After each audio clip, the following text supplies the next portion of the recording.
Fala galera, só alegria? Beleza?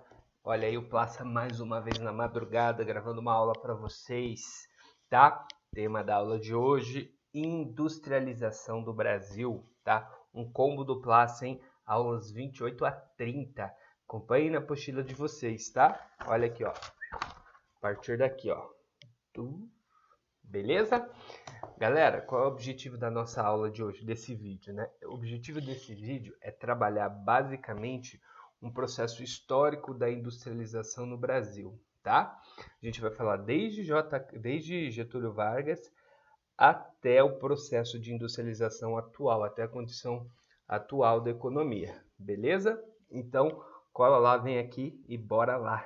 Depois, nas aulas ao vivo no Meet, a gente vai fazendo os exercícios e vai observando algumas especificidades regionais que a apostila traz e tal. Aí eu deixo para fazer na aula ao vivo que é melhor, beleza? Então aqui no vídeo eu vou trabalhar dos processos mais amplos. Então bora lá. Galera, para começar, a industrialização no Brasil, ela teve início, né, num processo que a gente chama de pré-industrialização, na verdade. O que eu quero dizer com pré-industrialização? Foi um processo que aconteceu, né, de forma ainda muito pequena, né, com pouca significância lá no século XIX, beleza? Mas é legal de observar essa pré-industrialização para a gente entender o rumo que se deu da década de 30 para frente, ok? Então aqui, para começar, a gente costuma dizer ainda, né, que o Brasil se organizava em arquipélagos econômicos. Por que arquipélagos, galera? Dá uma observadinha aqui, ó. Eu tinha uma atividade econômica aqui nesta região, eu tinha outra atividade econômica aqui, outra aqui, tá? Então essas atividades geralmente ligadas ao campo, né, agroexportador ou agro interno, né, no caso da pecuária e tal, e exportador no caso do café, garantia uma condição muito desintegrada da economia brasileira, né? Mesmo porque, ó, para você dar um rolê, presta atenção, para você dar um rolê aqui do Rio para Salvador no século XIX não era a coisa lá mais fácil do mundo. Você não tinha estrada, você não tinha integração igual você tem hoje, né? Então, por isso que se organizava em ilhas dispersas, o que a gente chama de esse conjunto de ilhas, né? Um arquipélago. Por isso que a gente fala que economia em arquipélago. Beleza? E ali, neste século XIX, alguma indústria já começa a surgir aqui em São Paulo em função da concentração do café, né? E a concentração de mão de obra, dos imigrantes, aquela coisa toda. Então a gente começa já a ter um comércio maior em Rio, São Paulo e um prelúdio de indústrias, beleza? Então bora lá. Bom, mas o grande lance mesmo começa com a decadência do ciclo cafeeiro. É aqui que o bicho pega, tá? Por quê? Vamos lá. Com a decadência do ciclo cafeeiro, galera, o que vai acontecer, né? Eu vou pegar as várias infraestruturas criadas para atender a demanda do ciclo econômico do café e vou redirecionar o quê? A uma condição de produção industrial. Olha aqui, ó, a concentração de riquezas na região sudeste, principalmente no eixo Rio-São Paulo, que eu citei, faz com que haja também uma concentração de indústrias na região, né? Destacando-se como pioneira na industrialização nacional. Por quê? Qual é a relação, então? Então, a infraestrutura deixada pelo café, o dinheiro deixado, acumulado no ciclo do café, vai servir de base para poder industrializar o país, sobretudo na região de São Paulo. Beleza? Então, ó, a crise do café gerou diversas condições à industrialização brasileira. Estimulou a necessidade de produção de bens de consumo no país por conta da redução drástica de importações, né? Lembrando que o ciclo do café está dentro do contexto da crise de 29, não é? Então, a crise de 29 é uma crise que vai gerar uma crise de industrialização, né? Vai ter uma superprodução, não vai ter mercado consumidor, e aí a coisa vai começar a ruir. Beleza? O Brasil não exporta, né? A galera não compra lá fora, o Brasil não vende. Então isso gera uma crise econômica. Certo? Que vai gerar uma crise política também, que eu não vou entrar no detalhe, que vai surgir daí o Getúlio Vargas, que é o que nos interessa. Beleza? Então vamos lá. Olha aqui, ó. Getúlio Vargas ele vai assumir o Brasil, né, na década de 30 e dentro dos períodos que ele assumiu, a gente considera um macro período aqui varguista de 30 a 54, não é? Beleza? Na história você vê as especificidades de cada período e tal, mas aqui a gente vai trabalhar de forma mais generalista, que é o nosso objetivo, tá? Então, o que o Vargas trouxe para a indústria brasileira? Bom, aqui que está uma questão chave, né? O Vargas ele é tido como o cara da industrialização do Brasil. Então, com a crise do café, os barões quebrando, né? Aquela infraestrutura tendo que ser redirecionada e o dinheiro redirecionado para investimentos internos, o Vargas começa a iniciar e faz crescer o seu plano nacionalista. Lembrando que ali na década de 30, o nacionalismo era uma vertente política que ganhava muita força no mundo, sobretudo na Europa, e reverberava aqui na América, né? no Brasil. E o Vargas abraçou essa reverberação nacionalista aqui, abraçou e até quase além do limite, né? Lembrando que ele flertou com Hitler, né? Isso é importante de lembrar. Mas no final, por pressão americana, ele não entrou na guerra. A gente não entrou na guerra pelo eixo, né? Mas é importante de lembrar esse detalhezinho. Então, essa ascensão nacionalista varguista vai produzir também no Brasil um reflexo na estruturação econômica. Tem um detalhe de Vargas que eu gosto sempre de citar, que é bem interessante. O Vargas ele era um cara que sabia fazer política. Ele apesar de ser um nacionalista e tal, e ter flertes com o nazismo e tudo, ele sabia conversar com os Estados Unidos, ele sabia, né, levar as coisas, levar no jeitinho. Isso foi muito importante, tá, para construir os acordos que ele construiu com os Estados Unidos, nesse contexto de guerra, tá? E os Estados Unidos acabou que meio que permitiu que o Brasil seguisse o modelo nacional, né? O modelo nacionalista, que depois vai ser chamado lá de nacional desenvolvimentismo, beleza? Então, quais foram as principais medidas de Vargas? Primeiro, nacionalização econômica, como eu falei, nacionalista, né? E o processo de substituição de importações. Galera, presta atenção em substituição de importações. Já falamos disso. Tá lembrado? Não tá? Então, clica aqui no link. Oh, mentira, não vai ter link não. Abre lá a videoaula que a gente falou de substituição de importações, quando a gente falou de Índia, né? Substituição de importações é aquele processo que ocorre quando eu paro de comprar de fora para produzir dentro do próprio país, né? Então, a demanda interna, né, cria condições, né, e faz com que o governo crie condições para que a oferta também seja interna, beleza? Por quê? Porque a oferta de produtos que vinham do exterior, da Inglaterra e tal, estava muito comprometida em função da guerra, né? Óbvio, os países europeus em guerra, o foco deles era o quê? Atender as suas economias e tal, e as suas demandas. Então a demanda estava grande, né? Em função da guerra a oferta lá não era grande, então a gente que dependia dessas importações foi muito prejudicado. Então, qual era a melhor coisa a fazer? Parar de depender deles e começar a produzir dentro do próprio país, né? Por isso a substituição de importações. Beleza? E aí o Vargas, ele cria uma forte nacionalização na indústria de base, né? Vocês lembram que a indústria de base também já vimos isso, né? Ou seja, a indústria que vai trabalhar com a matéria-prima grossa mesmo, né? Que vai pegar lá a siderúrgica, vai pegar o petróleo, a petroquímica, né? Esse perfil de indústria. E essa indústria, gente, se você não tem uma indústria forte de base, você vai penar muito para você desenvolver outras indústrias, tá? Lembra do Japão? O Japão não tinha matéria-prima nenhuma, mas ele criou uma indústria de base forte com a matéria-prima de outros países, porque ele precisava ter. Lembra dos Estados Unidos? Fortaleceu o início da sua industrialização com uma forte indústria de base aonde? No Nordeste do país, né? Reino Unido também, França, Alemanha também. Então é de praxe, sobretudo naquele contexto de meados do século XX. Ou se tem uma indústria de base forte, ou você vai penar, né? E o Vargas tinha ciência disso e ele criou uma indústria de base robusta com capital estatal. Presta atenção, isso aqui vai ser capital estatal, tá? Muito importante, Vargas cria uma forte indústria de base com capital estatal. Então eram indústrias estatais, eram empresas estatais.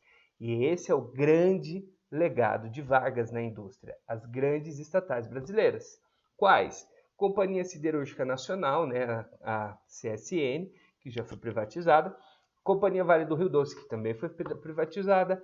Petrobras são as três principais. Essas três tem que saber, tá, galera? Tem que saber, tá? Foram criadas lá no período varguista. Tinha uma outra que eu gosto sempre de citar, que era a Companhia Nacional de Motores, né? Beleza? A Companhia Nacional de Motores, ou a Fábrica Nacional de Motores, enfim, era uma empresa estatal que fazia caminhão, né? Fazia esses caminhãozão e tal para trabalhar em obra. E olha que louco, esses anos aí atrás eu vi um desse rodando aí. Imagina o estado, né? Meio antigo. Então é interessante, tá? Olha que interessante se o Brasil mantivesse essa indústria estatal aí ou tivesse mantido esse pavio aí, essa ânsia de criar uma indústria de caminhão nacional forte, hoje a gente poderia ter uma indústria forte em um segmento tão importante que o Brasil é tão dependente, que é justamente o modelo rodoviário, não é? Infelizmente, essa indústria foi falida, né? Eu falo que foi falida porque não tinha interesse em mantê-la em governos seguintes e ela foi encerrada. Beleza? Outra coisa que chamou a atenção no Vargas é a consolidação das leis trabalhistas, né? Isso aí segue até hoje, tá? E as relações de trabalho entre o homem, o proletário e o dono do meio de produção. Isso vai ser bem relevante, tá? Beleza, galera? Tranquilinho? Então, importante de Vargas. E o empresário nacional na era Vargas? O empresário nacional, ele ficava responsável por produzir bens não duráveis, tá? Importante de lembrar. O empresariado nacional na era Vargas produzia bens não duráveis. E as empresas estatais eram as gigantonas que produziam indústria de base. Tranquilo? Bom, ótimo. Pô, professor, tá faltando uma parada aí. Se eu tenho indústria de base forte, se eu tenho indústria não durável forte assim, né? Eu tenho. Está faltando a indústria de bens de agregação de valor, né? Os bens duráveis. E aí, como que fica? Bom, no período Vargas não teve um desenvolvimento muito grande disso, mesmo porque, né, essas indústrias de bens de consumo duráveis, de ar-condicionado, né, de eletroeletrônico, eletrodomésticos, principalmente eletrodomésticos, carros e tal, ela vai se expandir sobretudo nos anos 60, 50 e 60, né? É ali, 50 e 60, que é o boom da obsolescência, da industrialização de bens de consumo duráveis, né? Que vem lá dos Estados Unidos e dos Estados Unidos vai sendo espalhado mundo afora, né? Então, logo fica a cargo deste cara aqui, o JK, o Juscelino Kubitschek, tá? A internacionalização da economia do Brasil. Lembrando que JK era cupincha ali dos americanos e tal. Então, naquele contexto de Guerra Fria, a coisa ficou meio calma, né? Por quê? Porque os Estados Unidos não viu o JK como um comunista, né? E, enfim, achou que não precisaria de grande intervenção, tá? Então, o governo JK foi, é importante lembrar, teve um apoio dos Estados Unidos, tá? E por isso essa internacionalização da economia. E você vai entender agora esse apoio americano, ó. Tripé, o famoso tripé do JK. Ele manteve o capital estatal que Vargas iniciou? Sim, manteve. As grandes estatais do setor de base, de infraestrutura, tá? De construção que o Vargas criou, ele manteve, tá? O capital privado nacional continuou fazendo bens não duráveis? Continuou. Continuou fazendo produtos de baixo valor agregado, que a gente fala, né? Bens não duráveis, beleza? Coisas de couro, roupa, né? Calçado, bugiganga do dia a dia, coisas simples. E aí que vem o terceiro pé, né, para formar esse tripé, o capital privado internacional, as famosas multinacionais. Essas multinacionais vieram para produzir bens duráveis, né, indústria de caminhão, de carro, e aí que está a grande coisa que aconteceu em JK. JK, imagina a situação, a gente está falando de um Brasil que até então, até a década de 50, era um Brasil mais rural que urbano, tá? Mais rural que urbano. Então, você não tinha infraestruturação urbana, você não tinha rodovia, você não tinha vias asfaltadas para você vender carro aqui. Então, uma das coisas que o JK fez e que ficou bem emblemático foi o rodoviarismo, que a gente vai abordar nas próximas aulas sobre transporte O rodoviarismo de JK incentivou a infraestruturação de rodovias e asfaltamento de vias para você conseguir vender carro aqui dentro, senão você não vendia carro e caminhão, né? Então isso ficou muito emblemático nesse período do JK. Tá? Importante lembrar, na visão do JK, o Estado tinha que infraestruturar o país para que as grandes companhias internacionais, multinacionais, pudessem vender os seus produtos, os seus bens duráveis. Professor, mas quem que ia comprar? A galera não tinha dinheiro naquela época. Ah, você tem razão, nem hoje tem, né? Como que seu pai compra carro? Como que eu comprei carro? Como que tanta gente compra carro no Brasil? Você acha que é a vistinha lá, ó? Tá aqui, deu quanto? Tá aqui o dinheiro. É negativo.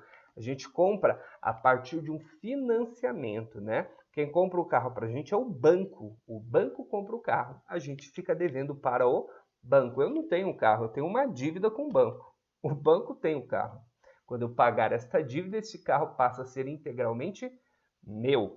Entende essa lógica? Então, essa estratégia de vender via financiamento é muito interessante para essas grandes indústrias. Por quê? Porque você não precisa ter mercado, você não precisa ter gente com dinheiro para comprar um negócio caro. Você precisa ter gente com disposição para se endividar. Entende? Aí que está uma sacada bem importante que favoreceu muito essas transnacionais no Brasil. Tá?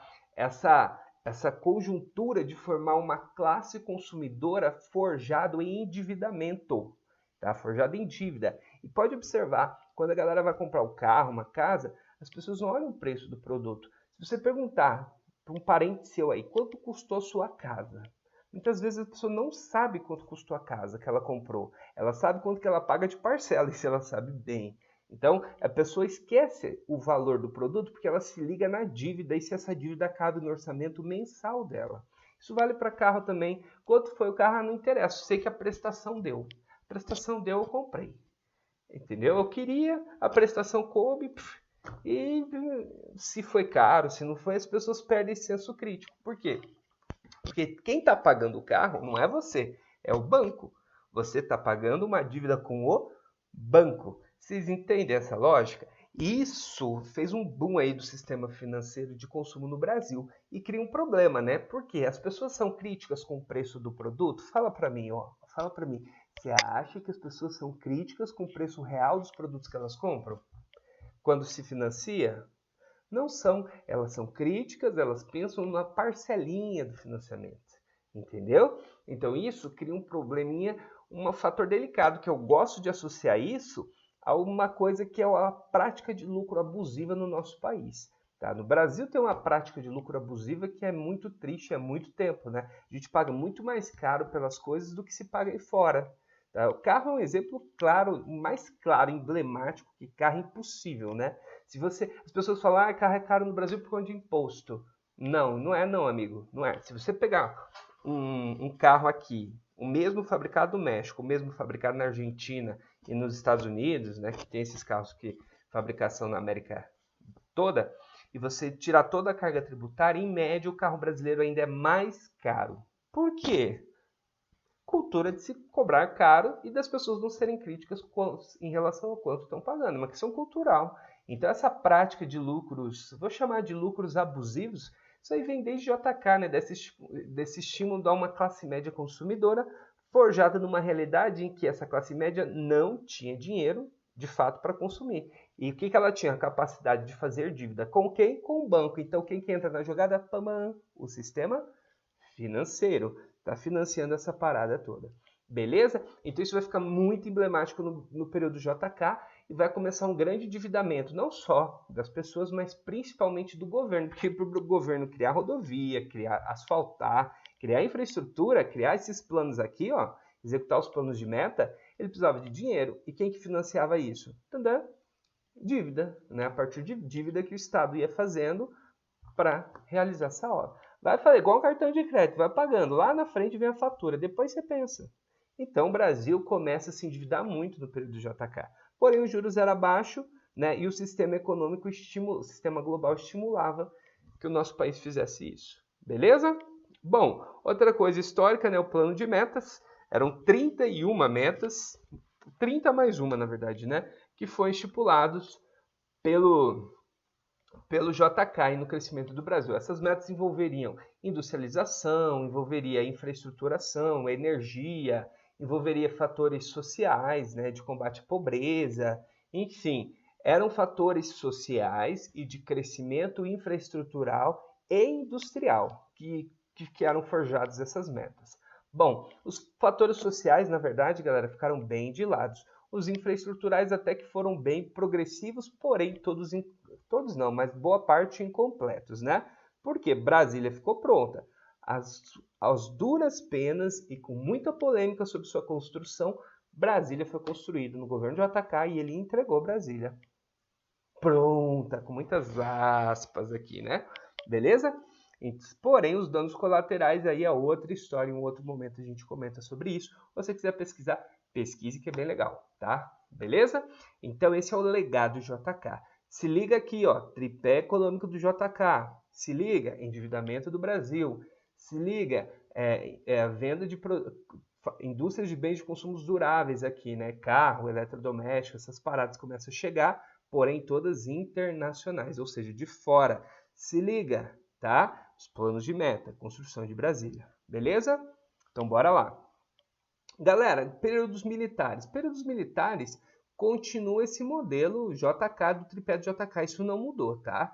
Continua, na verdade, internacionalizou ainda mais. Lembrando que a ditadura militar foi toda apoiada pelos americanos, né? Não só no Brasil, como na América Latina quase que inteira, né? Com uma ou outra exceção. Então, a ditadura militar foi apoiada pelos Estados Unidos, logo a industrialização internacionalizada, né, forjada em indústrias estrangeiras, seria uma prática contínua. Beleza?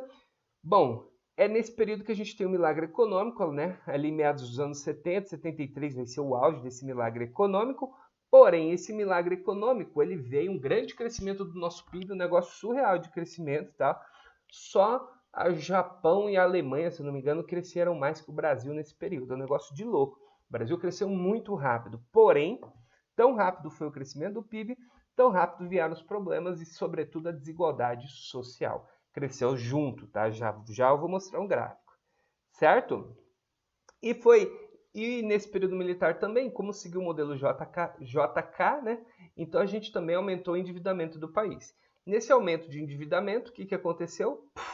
A dívida estourou. Estourou quando? Na década de 1980. A década de 1980 é a década perdida, tá? Olha aqui, ó. O que é a década perdida? É quando a inflação era absurda, tá? Eu vou deixar uma matéria para vocês lerem lá no plural, falando um pouquinho dessa realidade dos anos 80 e 90 de superinflação. É bem legal. Depois vocês dêem uma lida lá. Tá? Superinflação, instabilidade financeira, né? Elevação do desemprego, enfim. A dívida pública, como se tem, muito elevada. O país estava numa crise bem grave econômica. E quando a galera não consegue comprar, né? Ó, balbal militares. Aí parou-se o apoio aos militares, o apoio que se tinha da grande mídia e da elite, e isso foi um dos motivos, com toda certeza, que eles caíram. Olha o gráfico de inflação, que coisa de louco, tá? Pra vocês terem uma noção, esse pico de inflação aqui em 93, a gente está falando de mais de 2.000% de valor de inflação. Tá? 2.000%. Tá? É um negócio de louco. Hoje a inflação aí, antes de crise de pandemia e tal, lá, né, a galera com inflação a 10%, você estava todo preocupado. Aqui era mais de 2.000% de inflação. Olha os picos de inflação dos anos 80, olha como foi subindo, oscilando, mas sempre oscilando para cima aqui. Entre os anos 90 a coisa tá feia, 92, 93, puf, tá feia e de repente despenca. 94 despenca. Isso aqui é o plano real entrando em ação, né? O plano real teve a função de estabilizar a economia, estabilização financeira e conter a inflação, e conseguiu, né? Olha a inflação aqui, ó, no período FHC aqui, né? 95, a inflação caiu, deu uma subidinha, o que é normal, tá? E aí depois entra o período Lula, né? Ela cai, depois dá uma osciladinha aqui, o que é normal. Então aqui a gente observa daqui para frente um controle inflacionário, ou seja, a inflação já não é um problema trágico do Brasil. Você tem inflação que sobe um pouco, desce um pouco, que é natural e de certa forma é positivo. Por quê? Porque inflação pode ser o reflexo de um estímulo de consumo. Se tem muita gente comprando, gastando, é porque se está com dinheiro no bolso, está gastando, as coisas tendem a ficar mais caras, não tendem? Tendem sim. Quando a galera não está comprando, os preços tendem a cair. Aí, entendeu? Então, se está subindo porque tem muita gente comprando, é uma inflação que pode ser positiva, que reflete o aquecimento da economia. Beleza? Isso numa lógica bem simples, tá, gente? Olha aqui que interessante, galera. PIB per capita do Brasil, ó. Olha aqui, ó. Milagre econômico. Olha aqui o milagre econômico, onde eu estou circulando, ó. 68, 70, 72, 73. Olha que legal, o PIB subiu? Subiu, mas olha o índice de Gini, que é o índice de desigualdade. Explodiu, né? Olha aqui no governo militar aqui, ó, na ditadura, olha como que a desigualdade social no Brasil explodiu. Beleza? Cresceu a economia. Cresceu, mas a que custo, né? Essa economia crescente, esse dinheiro que veio, ficou concentrado na mão de poucos, porque a desigualdade cresceu. Aí vem as décadas perdidas, né? Instabilidade, aí é pior, né? Aqui foi pior, porque a desigualdade subiu e o PIB per capita não, né? Beleza? Aí quando chega os anos 2000, né? Século 21, o que a gente observa? Uma drástica mesmo, queda da desigualdade social do Brasil, né? Onde o período de mais baixa desigualdade social foi aqui perto de 2012 e um crescimento rápido, né?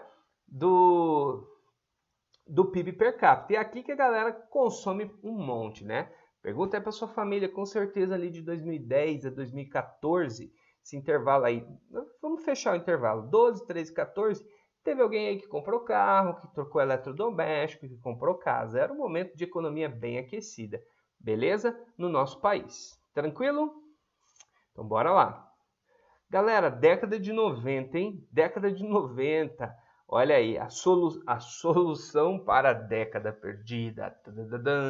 Né? Então, se a década de perdida estava em crise, né, os anos 80 estava feio o negócio, os anos 90 vieram com soluções neoliberais. Né? Precisa lembrar características do neoliberalismo. Né?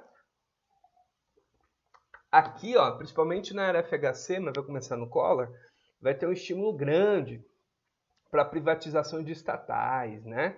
Então, aquela monte de estatal, olha a campanha, galera, protestando contra a privatização da Vale, né? Ó, contra o Plano Nacional de Desestatização. Olha o nome do plano, desestatização, né? Eles nem usaram o termo privatização, né? Eles usaram desestatização, ou seja, tirar do Estado, né? Então, foi muito polêmico, foi bem conflituoso essa privatização da Vale na década de 90, tá?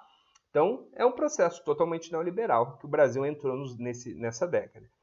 Desregulamentação da economia, ou seja, o Estado passa a controlar, criar menos regras para determinadas atividades econômicas, tá? Isso faz parte do neoliberalismo. Maior abertura do mercado nacional para importados, tá?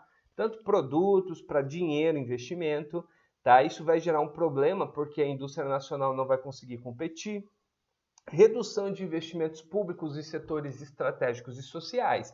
É aquela lógica, né? De privatizar, privatiza a saúde. O Estado está gastando muito, o Estado gasta muito, tem que ser então a iniciativa privada. Então isso vai gerando o quê? Um sucateamento social, né? É isso que essa galera estava reclamando. Então, as medidas neoliberais, os planos neoliberais foram muito amargos para muitos países na América Latina. Gerou vários caos sociais, de protestos, né?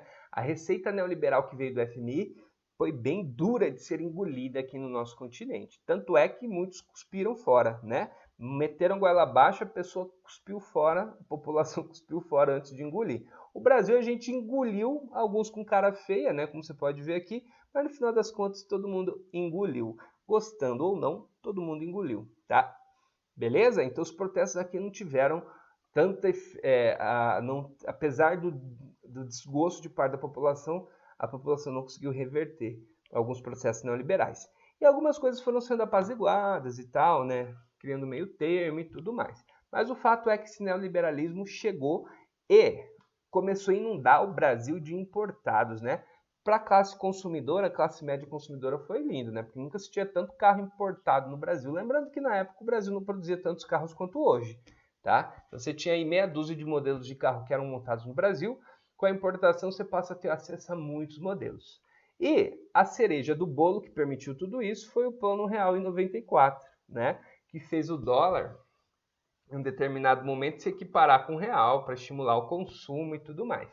Beleza? Isso aí aconteceu em outros países também, algo muito parecido. Só que isso aí não dá muito certo, porque o nosso não dá para falar que o real vale igual ao dólar, tá? Porque o dólar é muito mais forte em termos de confiabilidade. O que acabava acontecendo? Eu tenho lá R$1.000, por exemplo. Eu ia lá e trocava por $1.000 e botava lá, investia lá nos Estados Unidos, por exemplo, um exemplo, que é um país mais sólido, entendeu? Eu ganhava dinheiro aqui em real, convertia para dólar, que estava equivalente, né? E ia gastar lá fora, ou ia guardar lá fora. Por quê? Porque por mais que a coisa estava melhorando, muita gente olhava assim, tá melhorando, mas ainda é Brasil, né? Uma hora vai dar ruim, vamos tirar o dinheiro daqui. Então você começa a ter essa evasão de divisas, né? Essa evasão de dinheiro. Então isso não é legal, tá? Para o país não é legal, porque a galera tá vindo pegar dinheiro daqui e levar para fora, pega dinheiro daqui e leva para fora. Quem que ganha com isso, né? Entende? O país não ganha.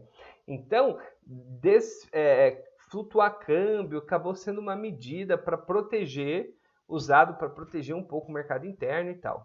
Beleza?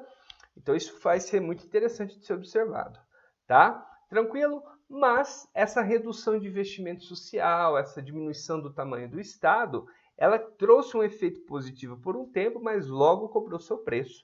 Aí vai cobrar o seu preço bem doído, que vai custar, tá, o cargo do Fernando Henrique Cardoso, né?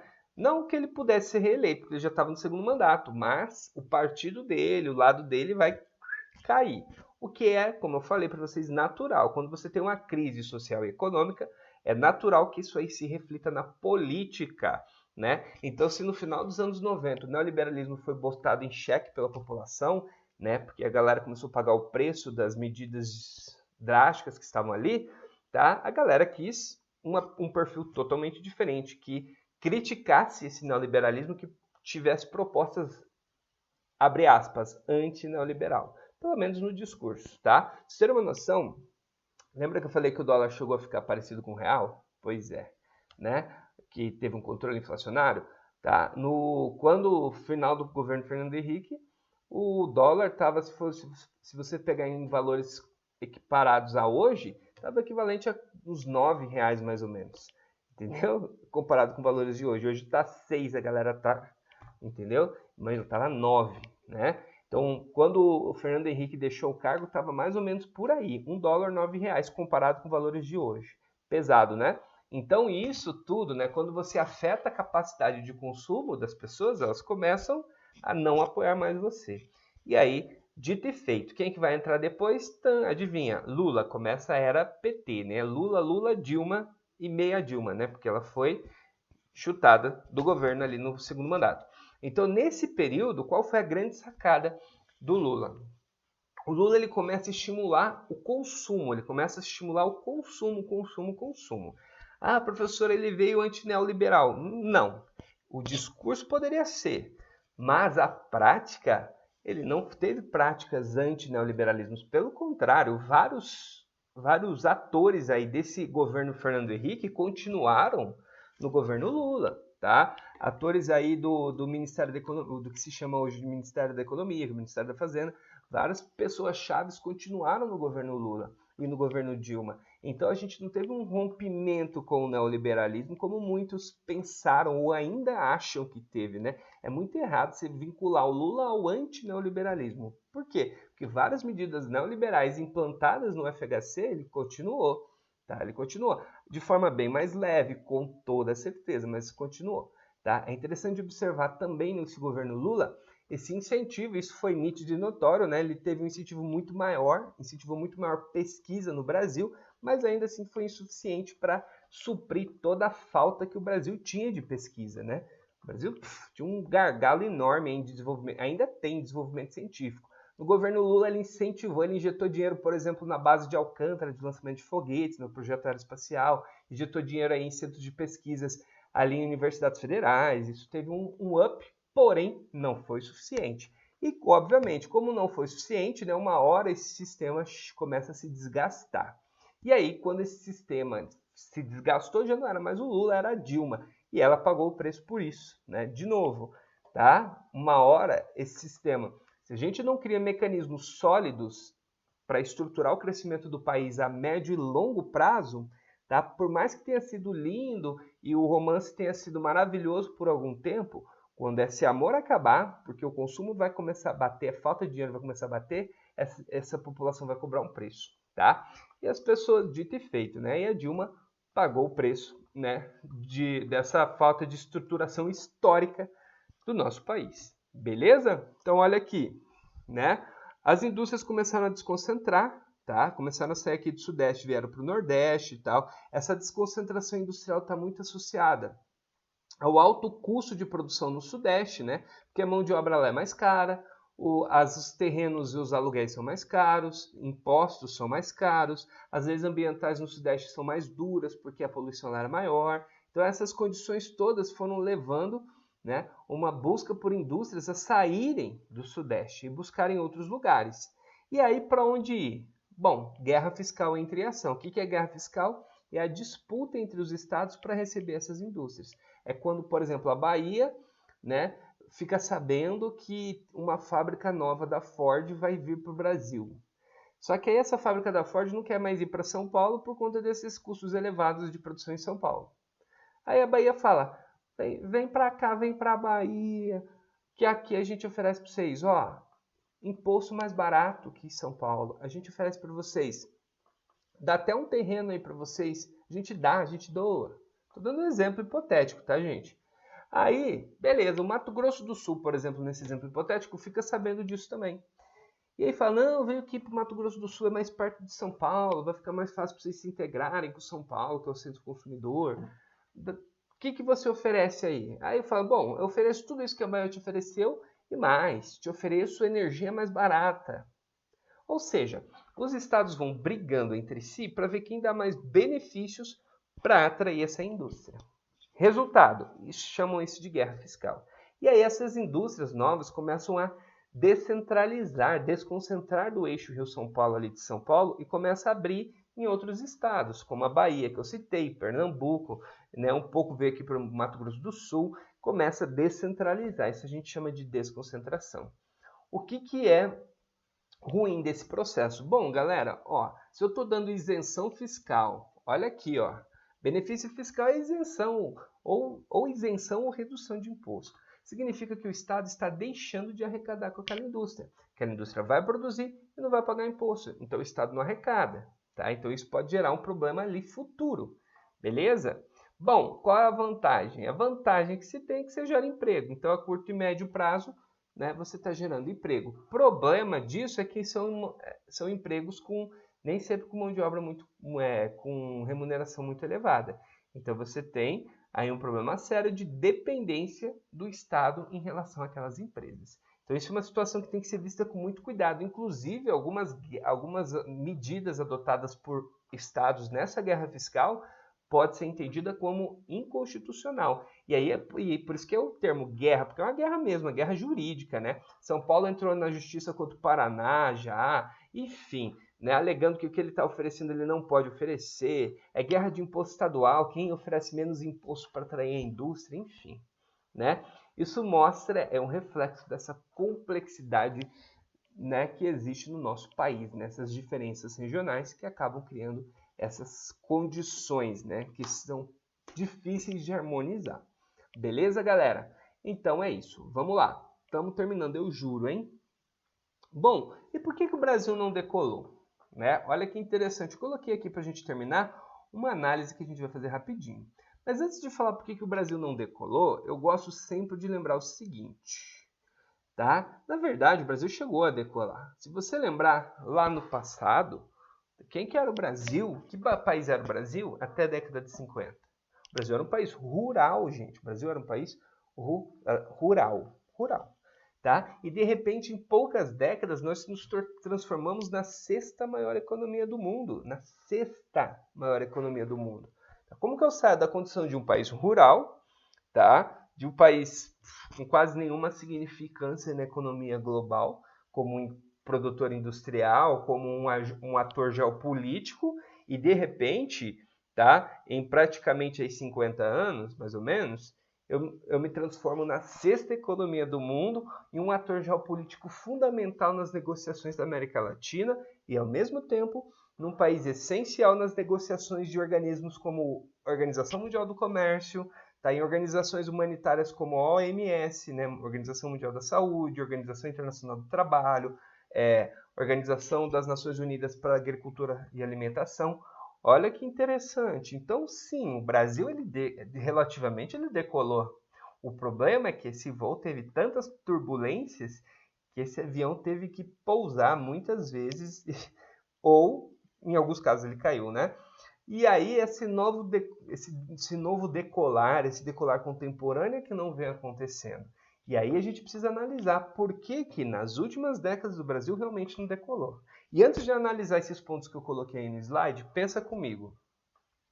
Esse contexto que eu acabei de dizer, desse crescimento rápido, você acha que agradou países como Estados Unidos? Te garanto que não, tá? Por quê? Porque o Brasil, ele começa a incomodar, porque ele passa a ser visto como um concorrente, entendeu? Se o programa espacial brasileiro deslancha, decola, tá? Os Estados Unidos ia perder contratos, porque ia ser mais barato lançar foguete, satélite, botar satélite no espaço, ia ser mais barato daqui do Brasil, entendeu? Seria mais competitivo, seria mais um concorrente aos Estados Unidos nesse mercado, né, que é o espaço. Né? Então, será que é interessante para os Estados Unidos que o Brasil tem um programa sólido aeroespacial? Pensa aí. Eu acho que não, né? Então, você acha que eles não, se precisarem, não vão dar uma boicotadinha no nosso programa? Você acha que eles não fizeram isso? Pois é. Beleza? Então, a gente teve várias forças externas que, por uma questão de competição internacional, lutaram para que o Brasil, né, não decolasse mesmo. Porque se o Brasil decola, muitos países iam sofrer, tá, uma forte concorrência, porque o Brasil ia ser extremamente competitivo. Beleza? Então a gente precisa entender esse cenário internacional, tá? Que existe assim interesses de outros países que de repente o Brasil não decole mesmo, ok? Então olha aqui, vamos observar. Bom, o Brasil não decola industrialmente, basicamente a gente resume nessa frase, né? Falta de competitividade da indústria brasileira. Existe um termo que a galera gosta de usar, ultimamente ainda usando menos, mas usavam mais antes. Chama custo Brasil. O que a galera quer dizer com custo Brasil? É justamente essa competitividade. Quanto custa produzir no Brasil?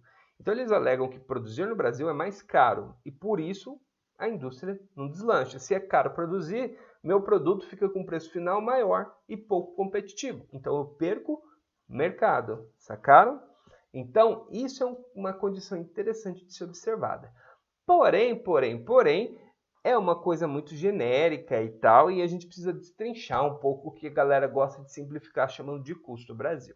Bom, vamos lá, olha que interessante. Primeiro, eu gosto de citar aqui, ó, falta de investimento público. Ah, professor, mas o neoliberalismo não foi aí que a ideia era que o setor público não investisse e que deixasse o setor privado investir nessas áreas? Realmente, mas o setor privado nem sempre tem um interesse com o desenvolvimento nacional. Tá? Lembra que boa parte deste setor privado ele é estrangeiro. Então a gente está falando de muitos estrangeiros investindo no país. Até aí não tem nenhum problema. Mas qual é o objetivo desses grupos estrangeiros? É o desenvolvimento nacional ou o aumento do potencial de lucro deles? Né?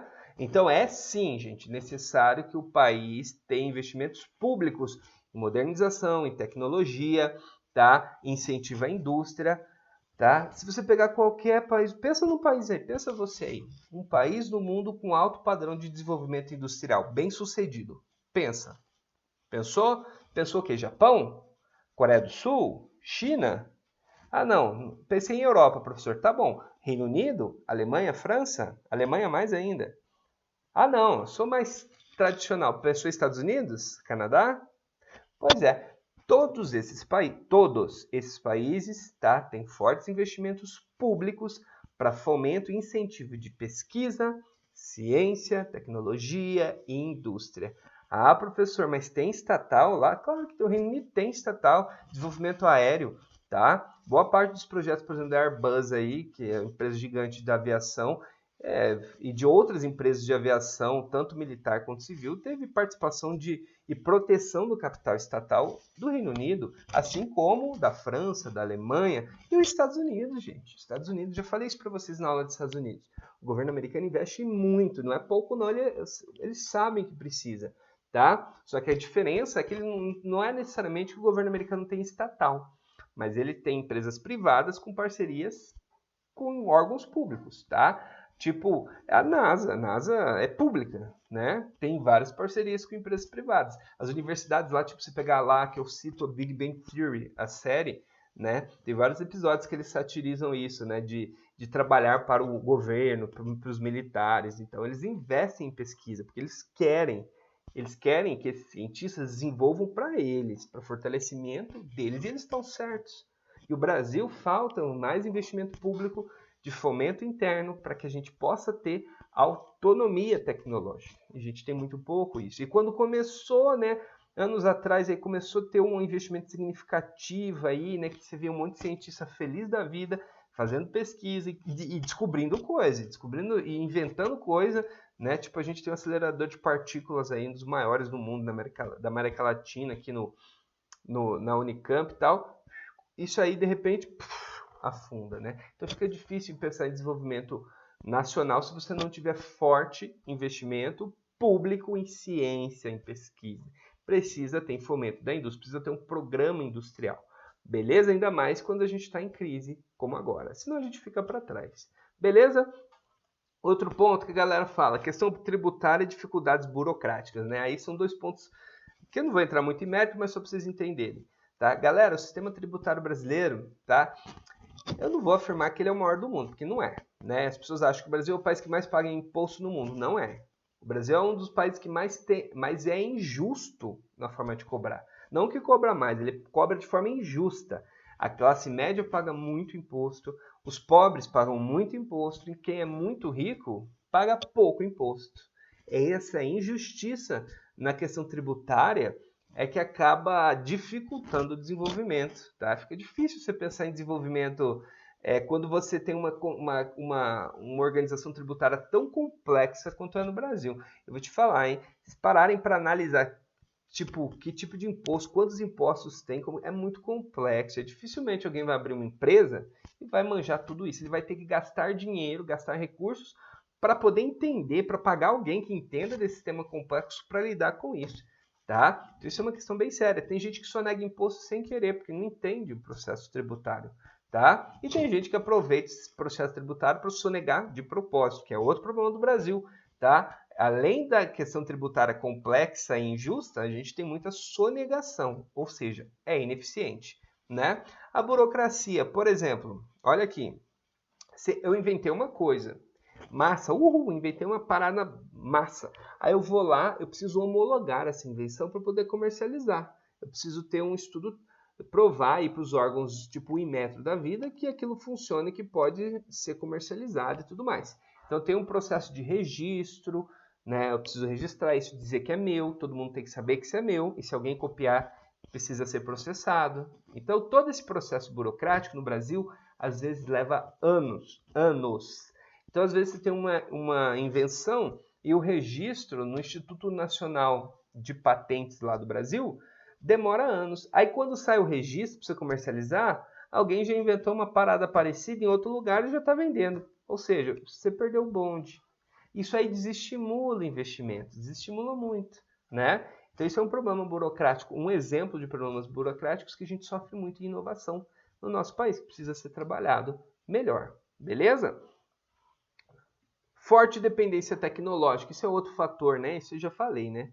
Se não tem tecnologia, meu amigo, você vai ficar para trás. Taxa de juros elevadas, né? Hoje, a gente teve uma redução da taxa de juros porque a gente tem um contexto de crise, né? Tem que estimular o consumo, você reduz os juros para a galera fazer dívida. Lembra lá do financiamento que eu falei? Então, se eu quero que você compre carro, eu diminuo os juros para você financiar seu carro, entendeu? Então, isso é importante. E esse último ponto que eu coloquei, dependência de equipamentos, está muito ligado com a tecnologia. Tá? Olha que louco, né? A gente é um dos maiores produtores rurais do mundo, competindo sempre com os Estados Unidos. Né? A gente tem um potencial agrícola gigante, da agroindústria gigante. tá? Isso não é segredo para ninguém. E boa parte do equipamento que a gente usa, a gente tem que importar, entendeu? Importa. Então, isso dificulta. Quando o dólar está desfavorável, tipo agora, isso dificulta, né? Você faz perder dinheiro. Então, precisa ter o quê? A gente precisa ter equipamentos sendo produzidos no Brasil, uma indústria forte. Para isso, eu tenho que ter tecnologia. É o que a gente chama de indústria de agregação de valor. Se eu não tenho indústria de agregação de valor, né, ou seja, indústria com tecnologia, ixi, você não vai deslanchar. Beleza? Então, galera, é isso que eu tinha para falar para vocês. E só para terminar, eu juro, é um pouquinho da desindustrialização do Brasil, tá? Esqueci disso. Isso que é importante também. Ó, galera, a desindustrialização do Brasil significa o quê? Que todo esse caos que a gente falou que o Brasil não decola, o que aconteceu? Nos últimos anos, muitas indústrias foram embora. Isso aí está um processo natural de desindustrialização em função da Ásia ser muito barato para se produzir, né? É um processo global. Então, ou seja, os Estados Unidos está desindustrializando, a Europa está desindustrializando, o Japão, porque as indústrias estão buscando países mais pobres, onde seja mais barata a mão de obra, onde tenha menos leis ambientais, onde tudo seja mais fácil e barato para produzir, né? A gente já falou isso na DIT, lembra quando a gente falou isso de DIT, Divisão Internacional do Trabalho? Então é isso. Então a galera começa aí. Então o Brasil já sofre também um pouco com isso. Aí a gente tem outros fatores. Tá? O Brasil, como não prioriza indústria de alto valor agregado, e sim de baixo valor agregado, isso é um problema que a gente já falou, então isso faz com que a nossa indústria também não deslanche. Então a gente fica muito vulnerável às crises, né?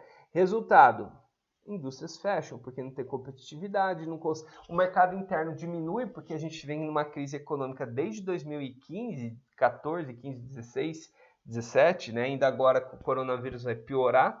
Essa crise econômica faz com que o consumo interno despenque. Caindo o consumo interno, né? Essas indústrias começam a perder para quem vender, e aí elas teriam que exportar, mas exportar elas não são competitivas, porque é difícil competir com a Ásia. E aí, eu não consigo mercado no exterior, o mercado interno está retraído, não está comprando. Galera do país não compra, lá fora não compra, o que eu vou fazer? Né? Resultado, olha aqui a manchete do Estadão. Recessão fez Brasil perder 17 fábricas por dia entre 2015 e 2018. Tá? Ou seja, sem contar a pandemia. Tá? Ó, levantamento da CNC mostra que extinção de unidades reflete perdas na produção da indústria, que opera 18,4% abaixo do pico de março de 2011. Ou seja, em relação a 2011 está 18% abaixo. Tá? E, obviamente, São Paulo, por ter mais indústrias, também onde sofreu o maior número de fechamento de indústria, de redução. Tá? Foram mais de 20 mil indústrias fechadas. 20 mil indústrias fechadas nesse período. Professor, eu tenho outro fator que explica isso? Tem outro fator global também, que envolve a automatização de processo industrial, né? Muitos processos foram automatizados, né? Tornando-se muito tecnológicos e, de novo, quem não consegue se adequar a esse novo mercado, produzir de forma competitiva em larga escala, né, vai perder. E, de novo, o Brasil, a gente já falou, a gente tem um problema sério, né, investimento em ciência. Mas, cuidado, tá, gente? Para encerrar, eu vou aumentar minha cara e vou falar aqui uma coisa bem séria para vocês, tá? Não culpem o brasileiro pela falta de capacidade tecnológica. A nossa ciência, quando tem investimento, quando tem recurso, ela é de excelência. Ela é de excelência, isso é inegável. O que a gente é capaz de fazer, o que o cientista brasileiro é capaz de fazer é algo extremamente notável. Tanto é que muitos cérebros brasileiros são contratados aonde? Pela Google, por essas empresas da vida, né? Que pagam para ter esses caras, ou essas mulheres, né? Infelizmente, mais caras que mulheres ainda, mas isso é outro assunto. Tá? E quando a gente tem indústrias nacionais que têm forte investimento nesses pontos que a gente falou que é problema, a gente tem um desenvolvimento fantástico. Eu vou citar duas para vocês. Uma é a Petrobras e a outra é a Embraer. Gente, a Embraer, que é de avião, é a maior empresa de avião a jato de pequeno porte do mundo, gente. Ela que mais faz. Tá? Quantos países no mundo, pesquisa, quantos países no mundo têm a capacidade de fazer um avião inteirinho? Um avião competitivo, um avião de mercado. Desse que você pode voar tranquilamente, com todos os requisitos de tecnologia e segurança. Quantos? Você vai descobrir que são menos de 10 países do mundo hoje que fazem aviões, né? Do pneu a tudo, né? Faz o avião do zero e bota ele no ar. E o Brasil faz, e é um dos países mais competitivos no ramo que atua. A Embraer desenvolveu um avião de guerra que é extremamente requisitado pelo mundo, né? Um avião super novo, tem o quê? 2, 3 anos o projeto, tá? E vários exércitos estão querendo. A Petrobras, olha o que os engenheiros brasileiros fizeram, onde ninguém acreditava. A Petrobras bancou a ideia de geólogos que falaram que tinha petróleo no mar lá no pré-sal. Imagina, mano, o cara falando, ó, eu acho que aqui tem petróleo. O que você acha? Eu tenho um estudo, mas a sua teoria eu tenho que provar. E para provar, como eu tenho que furar? E quanto que é para furar? Milhões de dólares. Então eu tenho que pagar milhões de dólares para furar um buraco, um poço, para provar a sua ideia? Sim. Beleza, a gente paga. Olha que louco. Você entende? Quando acredita na ciência, quando a gente tem uma crença numa ciência competitiva, em dinheiro investido para que seja competitiva, a coisa deslancha. E aí a gente tem muito orgulho do nosso país. Obviamente que a gente tem muitos problemas e o Brasil sofre e a gente tem que entender esse problema. A desindustrialização brasileira, ela tem como ser revertida? Tem. A gente tem capacidade? Tem. Vocês terão em breve quando forem mão de obra qualificada. Mas a gente precisa ter políticas que construam uma realidade que favoreça, que estimule o investimento aqui no país, né? Galera, tchau, tchau para vocês. Um grande abraço. Eu sei que ficou longa a aula, mas paciência, né? Um grande abraço. Na aula ao vivo a gente faz exercício. Fui!